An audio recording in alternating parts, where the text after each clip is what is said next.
watched lately, we have jewelers that are going on and they're trying to expose many rappers saying, oh, this guy jewelry is fake, or this guy jewelry is cheap, or is not cut right, or can you elaborate to me what does all of that mean? Because I don't even understand myself. So you see these dudes on TikTok, YouTube, or whatever, and they like, all right, let's check out these rappers' watch. Let's just start with watches, all right? Mm-hmm. So watches you can get like, and I didn't bring any jewelry with me because they would have taxed me at customs, and I didn't want to. Absolutely. Mm-hmm. But so let's say you got a bust down rollie or whatever.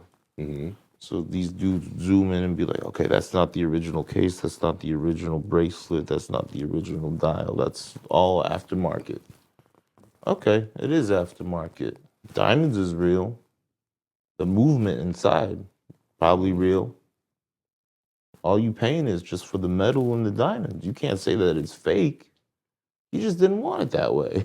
Okay. He didn't want to pay like for a factory blasted out would be like $1 million plus. Ooh. Who gonna pay that? You do one with lab diamonds, we could do it in 18, 14, no, 18 is probably the best because it's more platinum as well. If we bust down something, it'll cost you like 30. So when I was growing up, you never heard any lab diamonds, that was No, the just it. technology, no, it existed, but It for did. industrial purposes. So like drill tips. Like when you go to the dentist or industrial drills and all that, they would use synthetic carbon like diamonds.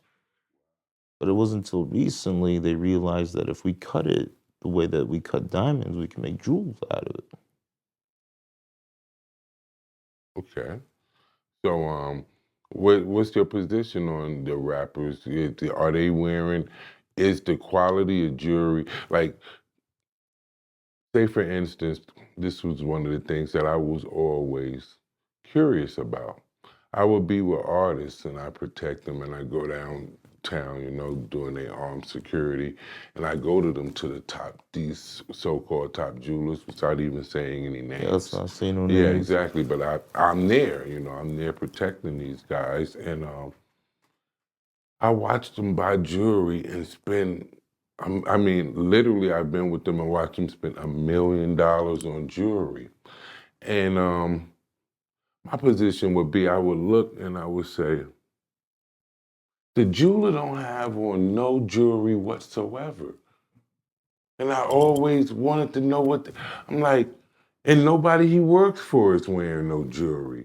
And then he have on even a wedding ring that don't have no diamonds or no anything, and it's just a plain band, but he's selling millions of dollars worth of jewelry, and with a smile on his face, and Oh, of course he has a smile on yeah, his of face. Yo, course, if I'm selling 1 million diamonds of jewelry, I'm smiling yeah. too. So but my thing would be is because I don't know, you know what I'm saying. So I'm like, these guys ain't smarter than I am.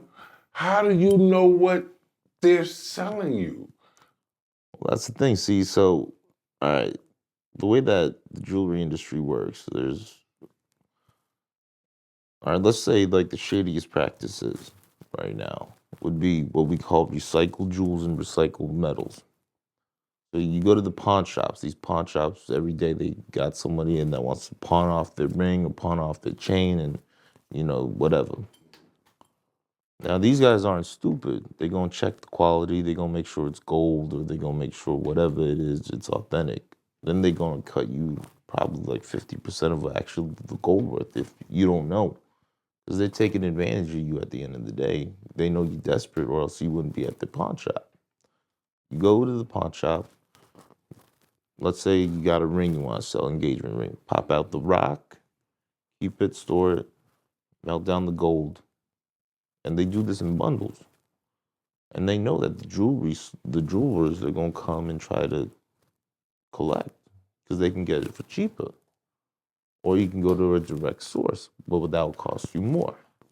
So the spot price plus an extra, I think it was 20%, I think, Well, that's how it works in China. So let's say a gram of gold is like 490 Chinese money, right? You pay like 510 for the spot. If I did the same thing where I'm buying it off of the pawn shops and whatever, I just do like a 18 karat is like 75% gold. So you do 75% of, let's say 490, or let's say 500.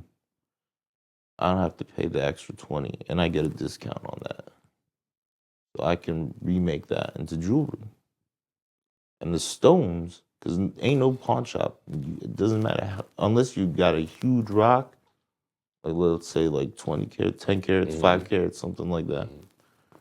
Even then, they're probably gonna give you 30% of what you paid for it. 30%. 30%.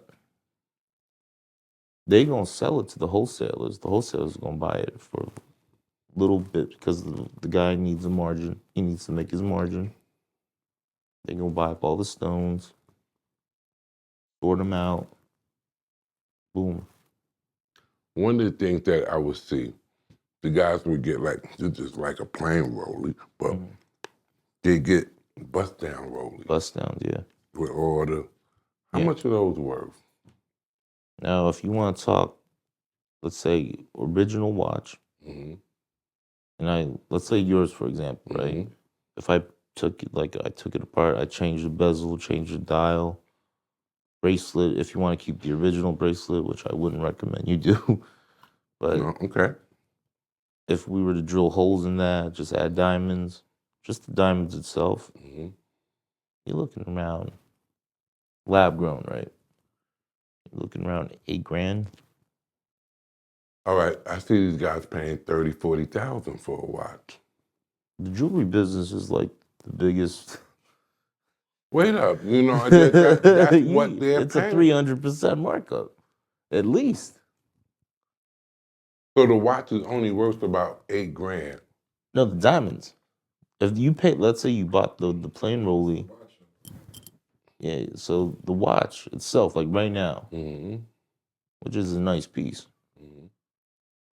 that keeps its value. But once I start drilling holes in it, it's over. No one's gonna want that unless you're in that market for the bust down. But if you want to like go back and resell your stuff on the gray market, let's say, or do trade-ins or something like that, people would rather take the plain than the bust down. So the ones that's in the store that go for 30, 40,000, all put together. How The much bust is, downs. yeah, how much is that watch exactly worth? So I recently did some Cartier, the Santoses, the square ones, right? Those ones were like at cost. I'm gonna give you the cost prices now. Now, if you hit me up and you try to get the same prices, that ain't Of course, yeah, happening. of course. So the watch itself, well, the markets are different in China and the U.S. Of course. So if I get the plain Jane, without any papers, because if you're gonna bust it down, you don't need the papers, you don't need the box. Mm-hmm. That's gonna run me around anywhere from 3K to 4, depending on the condition and all that. Wow. Then if I wanted to bust it down, that's an extra 5, depending on the size of stones you want too, So and the clarity. that's 8,000, 8. and then you put your fee on it. So I don't do what these jewelers do. mm-hmm. So if I was to sell it to you, I'd probably sell it for 13, 12.5. Wow, so the same watch that you'll sell for 13 or 5 is the watch that They the buying for rappers are 30. buying for $30,000 and $40,000. This is amazing.